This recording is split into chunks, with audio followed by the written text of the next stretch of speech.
Hello and welcome to episode 8 of Sweat Equity. Eugene, it's exciting to be back, different location. Absolutely. A little bit of a rainy day though. It is. It may look miserable, but we're all pumped here. So today we have a very exciting and special guest, Ayla Harvey.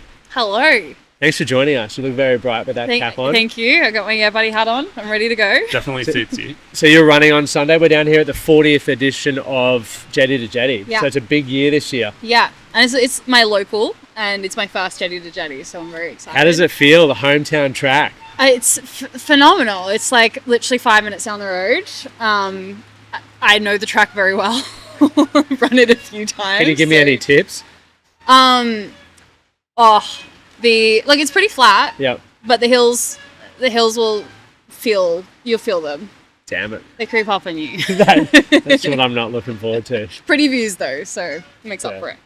Well, let's go back and get into your journey, like the journey of running and how it's become such an important part of your life. So obviously we were just talking and you said, I've always run, as most people have, but you've really dialed in since April 2025. What took you there? I think it was like most people that for me maybe a quarter life crisis kind of moment, but just going through a bit of a rough time and realizing that I went out for a run with my cousin and realized that I felt a lot better after I'd done it. Not so much while I was doing it at the time, like when you first start running it sucks, but afterwards I felt like really good, and the runner's high or the endorphins, and it got a bit addicted to it, I think, that feeling. So that's how it started. Well, I can certainly relate to that.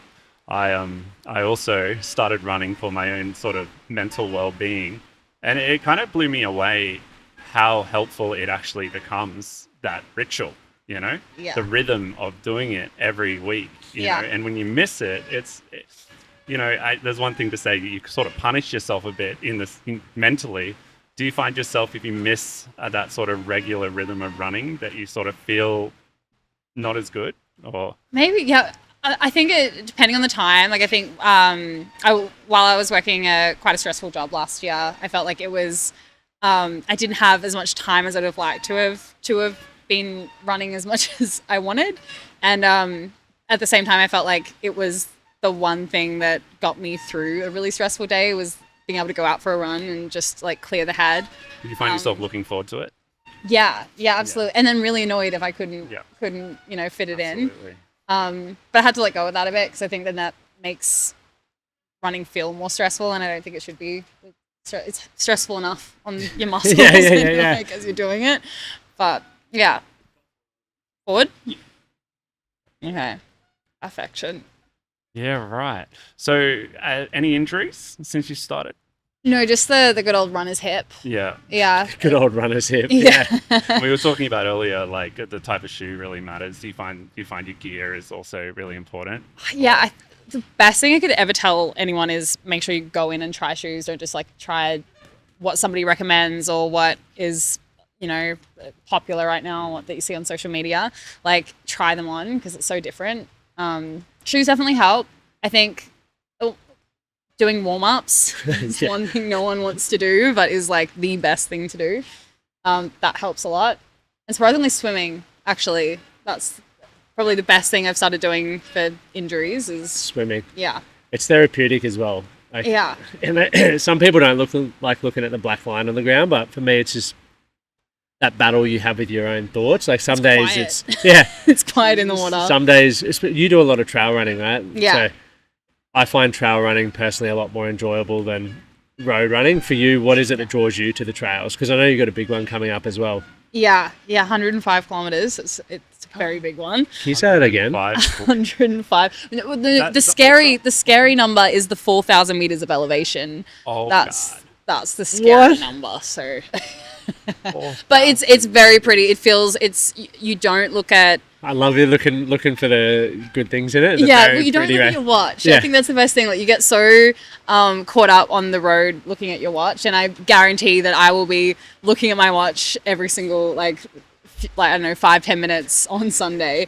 But when you're on the trails, you don't look at your watch. You stop thinking about your pace, and you can walk up hills, and it's very cruisy. We walk on the trails.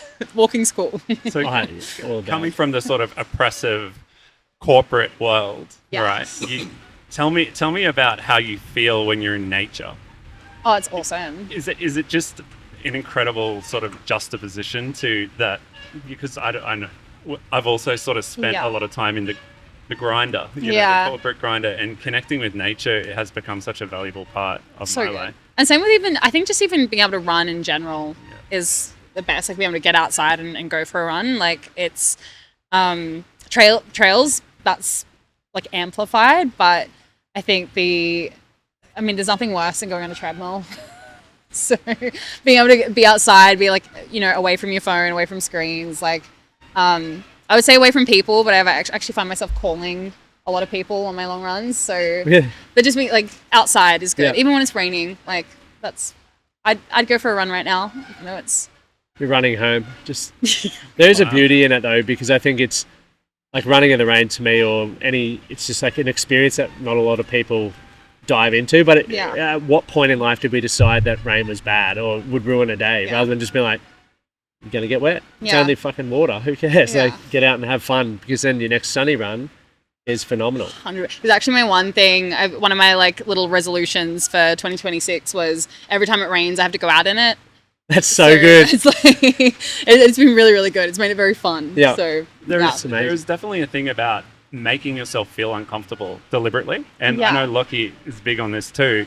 Like experiencing hardship deliberately in order to sort of build resilience against the struggle. Yeah. And that resilience then is transferred into your day-to-day life when it isn't a struggle. And also realizing that it's not as bad as you think it's going to be. Like when we make it, for example, the rain, it's, it seems cold and like miserable and you're like, oh no, I can't get wet. But it's like you go out in it and you're like, oh, it's just water. Like, it's fine. I find something that fascinates me about you as well is that, like, from such a technical short time racing, for example, and doing these events, you've done so many different ones. So you've done your halves, your maras, your ultras, but even like backyard ultra. They're awesome. There seems to be no fear for you to get involved in the community, and because I even know for myself, I'm a bit reserved, and I'm like, Dead Cow Gully, I know you did, seems insane. And for those who don't know what Dead Cow Gully is, I'll get you to explain it, but that just blows my mind. But the fact that you've tried so many different events to me is just so cool and inspiring. Yeah, that you just say, I just want to have a crack and enjoy the different ways that running can be formatted and presented. Well, I think the coolest thing is you go to the hardest part is actually getting yourself to the race. Yeah. It's like signing up in the first place and like believing you can do it. But once you get there, like the community is awesome. Yeah. I'd say that like there's so many different reasons why I run or why I like started running, but like the reason that really makes me so excited to run every single day is the people in the community. Because you go to these like backyard ultra, it's like 6.7k loops every hour on the hour. That's crazy. But so quickly, can I just gotta ask, so you're doing a 6.7k loop, how long does that roughly take you? It's all strategy, right? It's also took me I was taking about 50 minutes, so I'd have 10-minute rest at the end. That to me is mind blowing. That scares the shit out of me. It's to so think that you fun. have 10 minutes and then you're going again. But then you get a discipline, break. right? Like you're the only one keeping you doing it is you. Yeah. There's no end. It's not like you're going to reach like the end of the marathon. It's like endless. Yeah. The only finish line is in your own mind. Literally. Or if you don't get over the line in time, you get an hour. Right. So. Pressure cooker. But it's the people. Like I think the coolest thing about that is like it's a long distance. Well, depending on how like many loops you do, but I think the cool thing is that you get to run with this big pack of people. Every hour you could run with someone differently. There's no race in that, so you can spend like I was at the back with the guy that won the race for like quite a few of the loops. You know what I mean? Yeah, right. That's sick. And then I met one guy there and we did 5 loops together. So that's literally like 5 hours almost of just hanging out with this random person that I met. That's actually a really cool dude. So do you still stay in contact? Like, do you make friends at these events and then all the time? Like, that's there's so many. Like, I think that's the coolest. And it's scary, but the more you immerse yourself at these events, the more. Like, I met Tasia, who is like one of the guys helping run the event. I met her at Dead Cow. Oh, like, wicked! It's the people that you meet. It's a close knit community. Yeah. It is. I'm like probably 2 or 3 of my closest friends have been from running as well. Like it's that's only in a year and a half, so who knows what's going to happen. But that's cool, right? Like I think so. I guess one thing from your perspective, it's only a year and a half, but a year and a half to some people is a long time in the community. Did you expect yourself to get so much out of running as you have now? Since it was your cousin who invited you on that first run? It's funny. I actually I think I tried running a year and a half ago, and I did like a couple of 5Ks and got him into running. Yeah. And then I stopped, and then he got really good, and I was like, okay, I'll go on a run with you. So he kind of was the one that influenced me back in there. But I don't know. It's I'm a bit of a hyperfixator. Yep. So I definitely have undiagnosed ADHD, and which is another reason why running is so good, because it clears your mind. Yep. I have diagnosed ADHD, and do you hyperfixate? Are you that's absolutely who I am. Hyper focus king over here. So it's like, now I want to go all the way. Yeah. You have to actually physically hold yourself back and be like, no, you're like it's a superpower and a curse, really. Because on one hand, it can be amazing when you need to focus, and on the other hand, you can focus on something so hard that you lose track of everything else. Yeah. I find running really balances me. I like being able to give my mind quiet space, to think, and to just be. I think that's the one of the best things about running is the fact that it does clear your mind a lot. Like it's one of the only things that flattens everything. Absolutely. Yeah. What's been the biggest achievement for you so far? Because there is like a pretty impressive resume. Like when I was looking at some of the things you've done, I was like, I would love to do all of those things. But for you, has there been any standout moments or experiences? Honestly, like so many. I couldn't pick like the backyard was awesome. Yeah. I do think that half is probably the perfect distance. I think that's I couldn't agree more with you. Hence why we're running that this weekend, yeah. I do think probably the biggest standout that I've felt recently is, as somebody who's trying to do more endurance races, was finishing the Gold Coast Marathon. And my one goal with that, it wasn't a time goal or anything, it was that I just wanted to be able to run the next day. Oh, wicked. Because every other long distance I sort of had has been...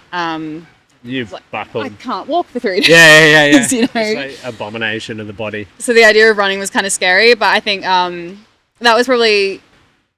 actually being able to realize that a lot of that pain or, oh my God, how can I move, let alone run, is a lot in your head. And you know this as well, like running 58. Yeah.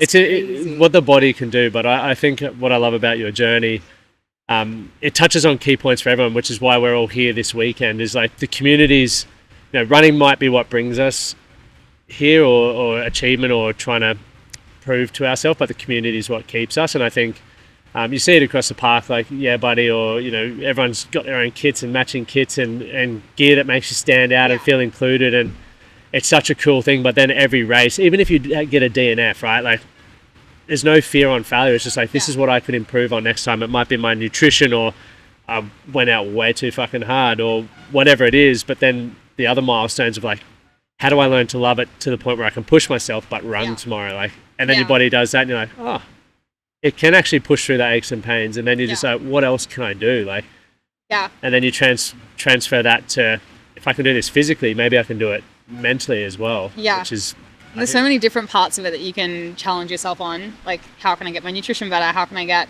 faster? Or how can I go longer? Or how can I have more fun while I'm doing it? Like, you don't have to just focus on one thing. There's so many different things. Yeah, I love it. So we only have a minute or so left. I do have one more question. Yes. And the question I want to ask is, if you could imagine any sort of event, right? So just anything, what would it be?